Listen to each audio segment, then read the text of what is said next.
ఉమ్మడి పశ్చిమ గోదావరి జిల్లా వ్యాప్తంగా కూడా మహాశివరాత్రి సందర్భంగా శివాలయాలన్నీ శివనామస్మరణతో మారుమోగుతున్నాయి. అదే ముసునూరు మండలంలోని శివాలయంలో ఉదయం నుంచి తెల్లవారుజాము నుంచి కూడా భక్తులు అత్యంత శ్రద్ధలతో భక్తులు ఆచరిస్తున్నారు. అయితే ఈ బలివే శివాలయం దగ్గర చూడొచ్చు, ఉదయం నుంచి బారులు తీరారు. అయితే సుమారు 2 కిలోమీటర్ల మేర కూడా ఈ బారికేడ్లన్నీ ఏర్పాటు చేశారు. అలాగే ఆలయ కమిటీ కానీ ఆలయ సిబ్బంది కానీ అందరూ కూడా ఈ భక్తులకు ఎటువంటి ఇబ్బందులు కలగకుండా ఈ బారికేడ్లను ఏర్పాటు చేశారు. అలాగే పోలీస్ సిబ్బంది అత్యంత సంఘటనలు జరగకుండా పోలీస్ సిబ్బంది కూడా కట్టుదిట్టమైన భద్రతా చర్యలను ఏర్పాటు చేశారు. అయితే ఉదయం నుంచి వీరందరూ కూడా ఎండలో ఎటువంటి ఇబ్బందులు కలగకుండా వాటర్ కానివ్వండి, అలాగే భోజనం సదుపాయాలు అన్నీ కూడా బారులు తీరా దాతలు కానివ్వండి మొత్తం కూడా ఈ శివాలయం దగ్గర 2 కిలోమీటర్ల మేర వారందరూ కూడా ఏర్పాటు చేసిన పరిస్థితి కనపడుతుంది. అయితే మనతో పాటు అర్చకులు భాస్కర్ గారు ఉన్నారు, వారిని అడిగి తెలుసుకుందాం. సార్ చెప్పండి, ఉదయం నుంచి భక్తులు తెల్లవారుజాము నుంచి కూడా అత్యంత భక్తి శ్రద్ధలతో పూజలను ఆచరిస్తున్నారు, ఎలా జరుగుతుందంటారు? ఓం నమ శివాయ.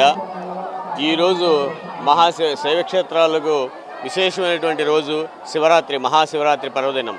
ఈరోజు బలివే గ్రామంలో తెల్లవారుజామున 2 గంటల నుంచి కూడా భక్తులు ఎన్నో కష్టనష్టాలు వనగూర్చి తమిళేటిలో స్నానమాచరించి పెద్దలకి పితృతర్పణాలు వగైరాలు ఇచ్చి స్వామిని దర్శించడానికి చాలా 2-3 గంటలుగా ఎదురు చూసి స్వామిని దర్శించుకుని హరహర మహాదేవ అంటూ స్వామిని దర్శిస్తున్నారు. ఈ క్షేత్రము శ్రీరామచంద్రమూర్తి ప్రతిష్ఠించిన ఈశ్వరుడు, రామలింగేశ్వరుడుగా క్రీస్తకం 12వ శతాబ్దంలో జీర్ణోద్ధరణ జరిగి బ్రహ్మసూత్రం కలిగినటువంటి విశేషమైనటువంటి లింగాకారం. ఈ లింగాకారాన్ని దర్శించినంత మాత్రాన సర్వపాపాలు పోతాయని ప్రతీతి.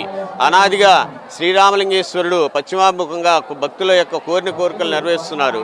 ఈ క్షేత్రానికి రోజు సుమారుగా నిన్న, ఈరోజు, రేపు అనగా ఈ 3 రోజులు సుమారు 1 లక్ష మంది స్వామిని దర్శిస్తారని, అందుకు తగ్గట్టుగా వివిధములైనటువంటి డిపార్ట్మెంట్లన్నీ కూడా భక్తుల సౌకర్యార్థం భక్తుల సహకారంతో విశేషమైనటువంటి ఏర్పాటు చేస్తున్నారు. స్వామిని ప్రశాంతంగా దర్శనం చేసుకుని స్వామివారి కృపకు పాత్రలు కావాల్సిందిగా కోరుతున్నాం. మొత్తం మీద అత్యంత ప్రాచీన దేవాలయం ఇది. ఇక్కడ ఎటువంటి వారైనా సరే ఎక్కడి నుంచి వచ్చినా సరే పాపం అంతా కూడా కడిగేసుకుంటారని చెప్తున్న పరిస్థితి అయితే ఉంది. ప్రస్తుతం తమిళేరు పక్కన ఉదయం నుంచి కూడా స్థానాలన్నీ కూడా ఆచరించిన పరిస్థితి ఉంది. ఈ 3 రోజులు జరిగే ఉత్సవాలకు సుమారు 1 లక్ష నుంచి 5 లక్షల వరకు హాజరవుతారు భక్తులని. కెమెరా పర్సన్ ప్రదీప్తో చైతన్య, మెగా 9 టీవీ, బలివే నుండి.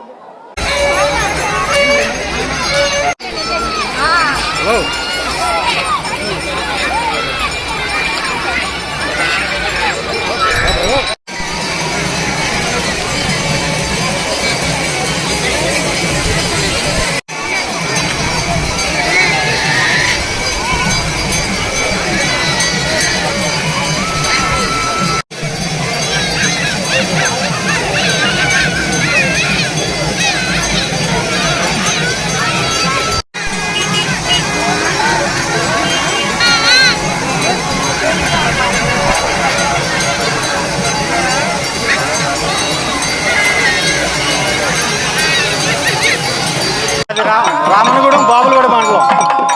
ఇక్కడికి స్నానాలకి ప్రతి ఏటా వస్తాం. స్నానాలు చేసిన కాంచి దర్శనం చేసుకొని తర్వాత ఈ గంగిరెద్దాల చేత పొగుడుచుకొని సాధారణ దగ్గరికి వెళ్ళి సాధారణ దగ్గర కూడా పొగుడుచుకొని ఇక దర్శనం చేసుకొని లేదంటే వెళ్ళిపోవడం. వెనక నుంచి ఉంది కదా సార్, వీళ్ళని మా తాత వాళ్ళని మా ముత్తాత వాళ్ళని అందరినీ పొగుడుతాం. గంగిరెద్దాల చేస్తాం. సాధారణ దగ్గరికి వెళ్ళి అంతకుముందు ఉన్నాయి వెనకల 7 తరాలు ముందు 7 తరాలు అని చెప్పి పొగుడుతారు. అలా మా ఏలూరు అండి. గంగెద్దులో మా తాతల ముత్తాతల కాడి నుంచి ఇలాగ ఎడ్లు పెట్టుకొని తిరుగుతామండి. అయితే ఈ శివరాత్రి రోజున ఇక్కడికి వస్తామండి. మేము కాడ అందరూ తానాలు ఆడి చచ్చిపోయిన వాళ్ళని పోడించుకుంటారండి మాతో. వాళ్ళు పోడించుకుంటే వాళ్ళకి శాంతి కలిగిద్దని వాళ్ళకి నమ్మకం అండి. మా తాతల ముత్తాతల నుంచి కాడ అలా పొగుడుతూ ఉంటామండి. అంతేనండి. ఇక సంక్రాంతి ఊరముడు తిరుగుతామండి. శివరాత్రికి ఎక్కడ ఉంటామండి 2 రోజులు. ముసునూరు మండలం బలివే గ్రామంలో ఉన్న శ్రీ రామలింగేశ్వర స్వామి వారి దేవస్థానం అతి పురాతనమైంది. ప్రతి శివరాత్రికి కూడా చాలా భారీ స్థాయిలో పోలీస్ డిపార్ట్మెంట్, రెవెన్యూ వారు, ఇతర 14 డిపార్ట్మెంట్ల సహాయ సహకారాలతో, ఇరిగేషన్ లాంటి ఇతర డిపార్ట్మెంట్ల సహాయ సహకారాలతో ఉత్సవాలు ఘనంగా నిర్వహిస్తున్నాం. ఈ సంవత్సరం కూడా స్వామివారిని దర్శించుకోవడానికి వచ్చిన ప్రతి సాధారణ భక్తుడు స్వామివారిని దర్శించుకోవాలనే ఉన్నత లక్ష్యంతో ఏర్పాట్లు చేయడం జరిగింది. వాళ్ళకి అనేక స్వచ్ఛంద సేవా సంస్థలు మరియు డిపార్ట్మెంట్ వారి సహాయ సహకారాలతో ఉచిత మంచినీరు మరియు బిస్కెట్ ప్యాకెట్లు మరియు పాలు మరియు నీటి వాటర్ బాటిళ్ళు మంచినీటి సౌకర్యాలు ఏర్పాటు చేయడం జరిగింది.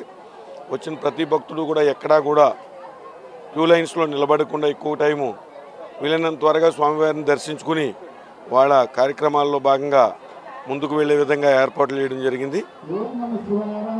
దీనికి మా ఆలయ చైర్మన్ గారు మరియు గ్రామ సర్పంచ్ గారు మరియు పెద్దలందరూ కూడా సహాయ సహకారాలతో మరియు ఈ స్థానిక ఎమ్మెల్యే శ్రీ మేకా ప్రతాప్ అప్పారావు గారు మరియు దెందులూరు ఎమ్మెల్యే శ్రీ అబ్బాయి చౌదరి గారు అదేవిధంగా అనేక మంది సిబ్బంది సహాయ సహకారాలు అందించారు. నాగుల నాగేశ్వరరావు అండి నా పేరు. బలివే గ్రామస్తుని నేను, దేవాలయ చైర్మన్ అండి. ఇక్కడ అన్ని సౌకర్యాలు అన్ని డిపార్ట్మెంట్ల వారు అన్ని సౌకర్యాలు అన్నీ బాగా జరిగినాయండి. బార్గేట్లు కానీ ప్రసాదాలు కానీ ఉచిత మజ్జిగ పాలు బిస్కెట్లు వాటర్ బాటిల్లో అన్నీ ఉన్నాయండి. బయట దాతలో అన్ని ప్రసాదాలు భోజనాలు ఉచిత భోజనాలు ప్రసాదాలు పులిహారలో అన్నీ చాలా వైభోగంగా పెట్టారండి. దాతలో చాలా బాగుందండి. ఏటికాడ జల్లి స్నానాలు కానీ వాటర్ కానీ ఏ ఇబ్బంది లేదండి. అన్ని సౌకర్యాలు